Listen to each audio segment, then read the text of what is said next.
The next sheikh coming up to the stage, I am proud to announce that he is from Houston, Texas. My own beloved. Please give it up for Sheikh Yasir Qadhi. Assalamu alaikum wa rahmatullahi wa barakatuh. Let me begin today's talk by a story, a real story that occurred almost 1,000 years ago, when the world was a very different place and the Muslims had the upper hand. It so happened that in a certain battle, the Sultan of the Muslims, the leader of the Muslim Ummah, by the name of Sultan Alp Arsalan, faced the leader of the Roman Empire, the Emperor of Byzantium, Romanos IV. In this battle, the Muslim Khalifa was on one side and the Roman Emperor was on the other side. And it so happened that the Muslims won a resounding victory over the Christians. And the Muslim Emperor, or the Muslim Khalifa, managed to take the Christian Emperor as a prisoner of war. Never in the history of the world has a Muslim Khalifa had a Christian Emperor as his prisoner. This is the first and only time it happened. So he called the Roman Emperor to his audience and he asked him, if I had been the prisoner, and you my captor, what would you have done to me? The Roman Emperor said, if I had you in my power, I would have tortured you to death. I would have killed you and executed you. The Khalifa, the Sultan, he smiled and he said, but this is not what I have heard the Prophet Isa alayhi salam teaching. I have heard that your Prophet, the Prophet Isa alayhi salam, teaches forgiveness and gentleness. And so I shall forgive you and I shall set you free and allow you to return to your lands. And that is exactly what he did.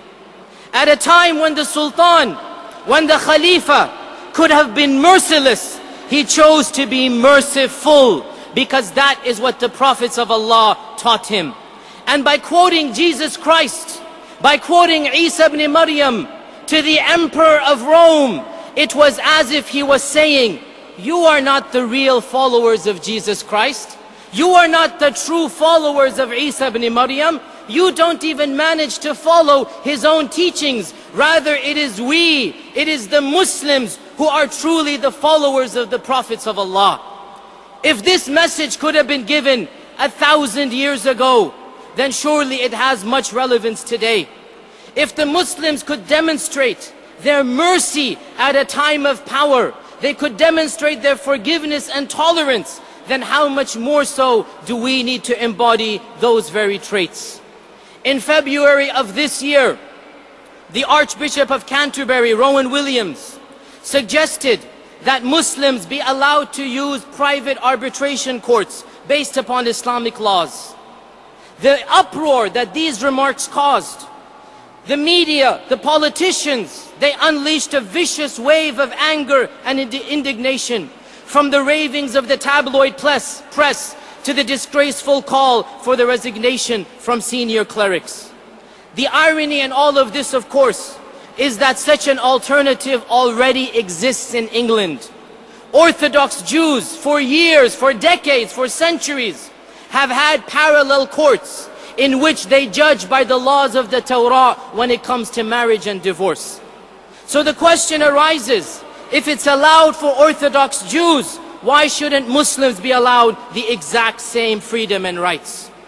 This indignation is a clear example of what has been termed Islamophobia, which is defined to be the irrational, the illogical fear of Islam. It is a fear that makes no sense. It is a fear that has no reason.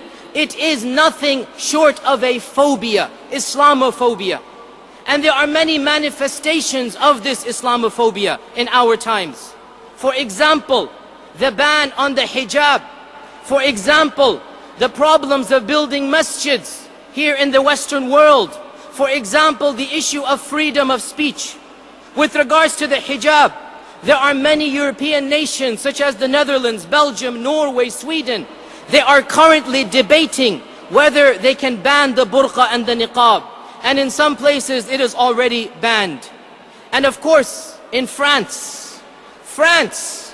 What is France? And what will make you realize what France is? This country of France, once upon a time, it took the lead in spearheading the age of enlightenment upon Europe. Once upon a time, it championed freedom against state oppression and freedom against restrictive church laws. But now, it seems to be turning full circle and returning to the very state of affairs that they fought 2 centuries ago. The hijab ban is old news. Recently, this year, a new level of animosity was displayed when the nation's highest administrative court upheld the decision to deny citizenship to Faiza Silmi. Faiza Silmi, a Moroccan-born immigrant who was married to a Frenchman and had 2 children born in France. The reason she was denied citizenship, which laws had she transgressed? Which crimes had she committed? Her only crime for which she was legally denied the right of citizenship was that she freely chose to wear the burqa. And this was a legitimate grounds to claim that her radical practice of Islam was incompatible with French values. And it is not just the hijab that is proving to be problematic. In numerous cases over the Western world, Muslims are finding it more and more difficult to purchase property in order to build masjids. There have been demonstrations in Germany and Norway against the buildings of specific masjids. Here in London, all of you are aware of the controversy over the Markaz Mosque. It is just sad and pathetic the amount of attention this masjid is getting. This very week, an Anglican church advisor stated that the Olympic Masjid could create a breeding ground for extremists and would turn the surrounding areas of London into a ghetto. And just 4 months ago, a senior member of the Church of England's General Synod, the primary legislative body of the Anglican Church, publicly and shamelessly said, and I quote, "No more mosques in the UK. There are enough mosques for the Muslims in the country. They don't need any more." End quote. Of course, mention must also be made of the infamous cartoon controversy and the issue of freedom of expression. You are all familiar with the Danish caricatures of the Prophet ﷺ, and now recently the release of the book, The Jewel of Medina. But how many of you are aware that earlier this year, just a few months ago, a national museum in Austria displayed a picture of Jesus Christ and the 12 disciples in a very vulgar manner? The painter went out of his way to mock them and suggested an inappropriate relationship between them. Predictably, the museum was flooded with phone calls and letters from angry Catholics and indeed many Christians. And I wouldn't be surprised if Muslims also got angry, because we should have gotten angry for that. What did the museum do?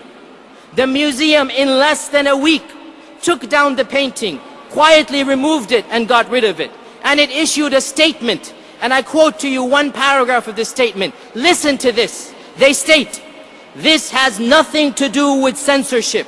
Rather, it corresponds with the understood reverence for the sacred. It is also an act of respect towards those believers who felt that this portrayal offended and provoked their deepest religious sensitivity." End quote. Did I hear that right? Really? Is that your excuse? Reverence for the sacred, respect towards believers, not wanting to provoke religious sentiment. Where were these very feelings when it was Muslim sentiment being provoked? Where were these very feelings when it was the Prophet of Islam being ridiculed? And why didn't we see multitudes of angry masses and the press calling for freedom of speech? Why weren't they told that Catholics who cannot take insulting Jesus Christ should pack their bags and go back to Rome? Why weren't they told exactly what we were told? I have to wonder, do they themselves not see the irony in all this? These politicians who are so worried about hypothetical Muslim fanatics wiping away the freedoms that they cherish. They're so terrified of imaginary clerics with turbans and long beards who will force people to follow the strict law of the Sharia. So what do? They strip away the very freedoms that they pretend to cherish.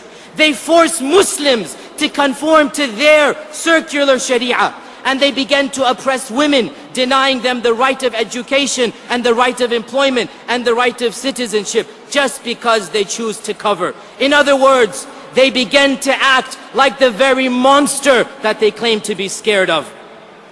It is clear, brothers and sisters, that they want us to accept the legal right to curse God and to ridicule the prophets, the legal right to live one's hedonistic lifestyle in any way they choose. The question that I ask our politicians is, do we have the freedom to worship Allah? Do we have the freedom to respect the prophets? Do we have the freedom to live honorably and modestly according to our laws? I'm sorry, you can't have it both ways. You cannot claim to be a free society and then deprive a minority of the very freedom that they want. There is a term for this in the English language, and it's called hypocrisy. What is really scary is that such Islamophobic sentiments are being translated into political changes. We are witnessing the rise of extremist, bigoted, racist, nationalistic right-wing parties, some of whom explicitly associate with Hitler and the Nazi Party. All across Europe, such parties are gaining momentum. In Austria, the Freedom Party. In Switzerland and Denmark, the People's Party. And of course here in UK, the BNP, or the British National Party. The BNP secretly stands for bigoted and nasty peoples. The BNP recently won a seat in the London Assembly earlier this year, and that's nothing to laugh about. Even this event, the GPU, was not left unscathed. My name and the names of other speakers were mired in mud. They were slung. Evil was thrown at us, false accusations. And today, a member of parliament came and ridiculed and mocked a number of speakers, including Sheikh Yusuf Estes and myself. And he placed against us untrue charges. Of those charges against me was the claim that I am a Holocaust denier. This politician did not bother to confirm with me backstage. He did not come up to me and ask me. Rather, he took from a website, which was a perverted talk that taken out of context of a phrase that I gave over 10 years ago. I am not a Holocaust denier, neither is Sheikh Yusuf an evil man. Come and talk to us instead of throwing accusations at us. With regards to all of this rise of Islamophobia, the real question is, what do we do as Muslims in the face of all of this? What can we do? Well, there is no doubt that we need to look at the prophetic methodology, that we need to look at what our Prophet Muhammad sallallahu alaihi wasallam did. My dear brothers and sisters, the Prophet sallallahu alaihi wasallam was born in Mecca as an Arab. He lived amongst a specific society and culture. He was surrounded by immorality, idolatry, and racism. So what did he do? Did he cut himself off from his people? Did he scowl at them and scorn at them and said, I don't care about you, you're all going to hell? Is that how he talked to them? Brothers and sisters, what was his sunnah? He didn't run away trying to find the light. When he was surrounded by darkness, he became a light for those very people. He lived amongst them. He taught them the true meaning of spirituality. He taught them the meaning of worshiping God in a godless world.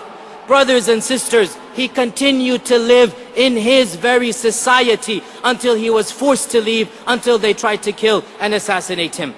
O Muslims, we should be proud that we have the religion of mercy revealed to the Prophet of mercy by the Lord of mercy.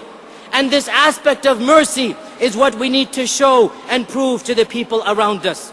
We should never be ashamed of our religion. There is no reason to hide our faith. We need to become beacons of light, guiding people to the truth, just like the Prophet sallallahu alaihi wasallam did. In conclusion, In conclusion, let me state that there is no doubt that we are facing problems. There is no denying the Islamophobia that exists. These are daunting challenges, no doubt. But as Muslims, we have faith that we shall overcome these challenges, just like the Muslims before us overcame the challenges they faced. We shall overcome these challenges because we are a people of conscience. We are a people of faith. We are a people of Iman. We are a people who do not fear men because we put our trust in the Creator of men. Make no mistakes about it. Make no mistakes about it. Politicians will come and go. Leaders will come and go. Countries and nations will rise and fall. Even you and I one day shall be no more. But the Muslim Ummah shall remain. This religion of Islam will flourish. Its followers will always be a visible presence on earth. Because we stand up for justice, we call for righteousness, we speak out against evil, we protect the weak, we challenge tyrants, we become the voice of the oppressed. As long as we call mankind to the worship of Allah, we shall be protected. Because this is our role, this is our job, this is our purpose, this is our religion of Islam. And with the help of Allah, we will continue to do this. May Allah bless all of you. Wassalamu alaikum wa rahmatullahi wa barakatuh. Please give it up, give it up, give it up for Sheikh Yasir Qadhi. One quick